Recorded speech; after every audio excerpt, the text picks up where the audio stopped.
No quadro de casos internacionais de hoje, vamos falar sobre um crime que marcou a história dos Estados Unidos e que foi indicado por uma inscrita aqui do canal. Então já aproveito para convidar vocês a responderem ao comentário fixado e sugerirem outros casos para trazermos por aqui.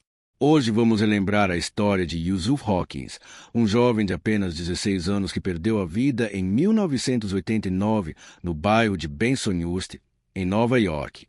O caso ganhou repercussão mundial, expôs feridas profundas do racismo norte-americano e até mesmo influenciou eleições políticas na cidade.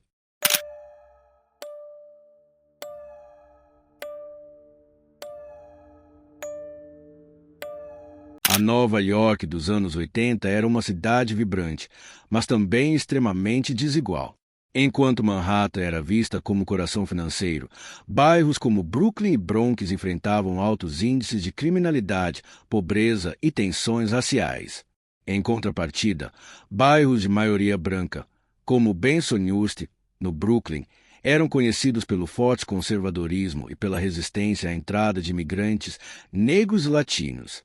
Muitos moradores tinham origem italiana e defendiam a preservação do bairro contra o que chamavam de outsiders. Esse cenário era terreno fértil para conflitos. Em 1986, apenas 3 anos antes da tragédia de Yusuf, outro caso semelhante já havia chocado o país: a morte de Michael Griffith, um jovem negro, em Howard Beach. Esse histórico tornava claro que a violência racial não era exceção, mas algo recorrente na Nova York da época. Yusuf K. Hawkins nasceu em 1973, no Brooklyn.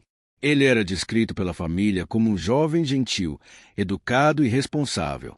Gostava de basquete, era aplicado na escola e sonhava com um futuro melhor para si e para sua família. Seus amigos o viam como um garoto calmo que evitava confusões. Yusuf não tinha envolvimento com gangues ou violência, algo comum em muitas áreas de Nova York. Ele era apenas um adolescente normal, com sonhos simples e a expectativa de crescer com segurança em sua comunidade. Esse detalhe é importante. Yusuf não estava em busca de brigas, nem frequentava lugares perigosos. Na noite em que perdeu a vida, ele só queria ver um carro usado que estava à venda. No dia 23 de agosto de 1989, Yusuf saiu com 3 amigos em direção ao bairro de Bensonhurst. O objetivo era simples: verificar um carro que havia sido anunciado para venda. O que Yusuf e seus amigos não sabiam é que naquele mesmo dia circulava um rumor no bairro. Dizia-se que jovens negros iriam até Bensonhurst para se encontrar com garotas brancas da comunidade. Esses boatos inflamaram um grupo de moradores locais que se organizaram para proteger o bairro. Cerca de 30 jovens brancos, muitos armados com tacos de beisebol e até armas de fogo, se reuniram para esperar qualquer grupo de negros que aparecesse na região. Yusuf e seus amigos, sem ter nenhuma ligação com esses rumores, foram surpreendidos ao chegar.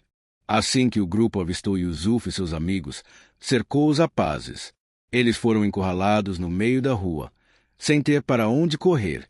Os jovens brancos gritavam insultos e avançavam com tacos em mãos. No meio da confusão, disparos foram feitos. Yusuf foi atingido 2 vezes no peito e caiu no chão. Seus amigos tentaram ajudá-lo, mas ele não resistiu e morreu ainda na rua. O choque foi imediato. Mais um adolescente negro havia perdido a vida, simplesmente por estar no lugar errado, na hora errada, mas principalmente por causa do racismo enraizado naquela comunidade. A polícia identificou rapidamente os principais suspeitos. Joseph Fama, de 19 anos, foi apontado como autor dos disparos que mataram Yusuf.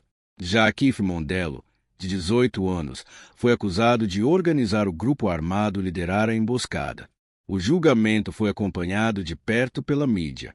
Fama negou ser o atirador, mas testemunhas confirmaram sua participação.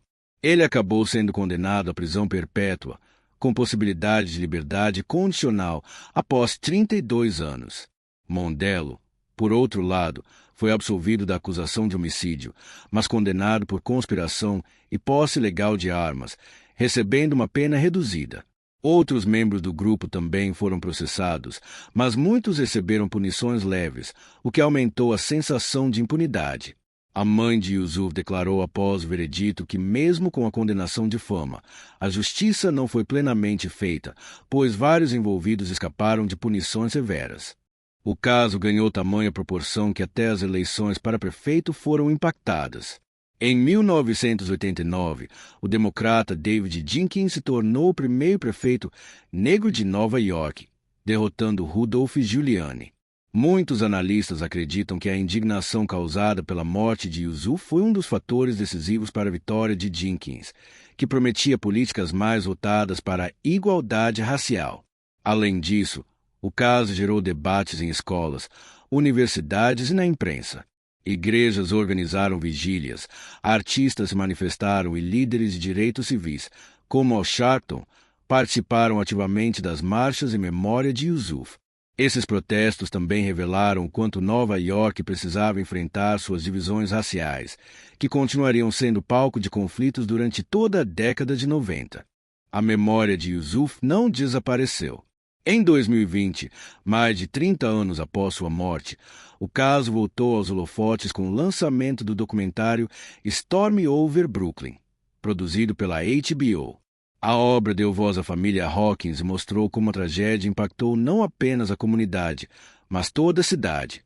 Para muitos, Yusuf se tornou um símbolo da luta contra o racismo. Sua história é contada em escolas, em movimentos sociais e em vigílias anuais no Brooklyn. Ele representa não apenas uma vítima inocente, mas também a esperança de que sua morte não tenha sido em vão. A história de Yusuf Hawkins é um lembrete doloroso de como o racismo pode destruir vidas e famílias. Um adolescente que só queria ver um carro à venda acabou sendo vítima de uma emboscada motivada por preconceito. Mas sua morte também gerou mudanças. Trouxe à tona debates, movimentou multidões e ajudou a transformar a política de Nova York. Até hoje, Yusuf é lembrado como um símbolo da resistência contra o ódio racial. E você, já conhecia esse caso? Conte aqui nos comentários e não esqueça de responder ao comentário fixado com sugestões de casos para o canal. Se gostou do vídeo, deixe o like e se inscreva no Casos e Pistas. Estamos crescendo juntos e cada novo inscrito ajuda a manter viva essa jornada de contar casos reais que o mundo não pode esquecer. Te vejo no próximo caso.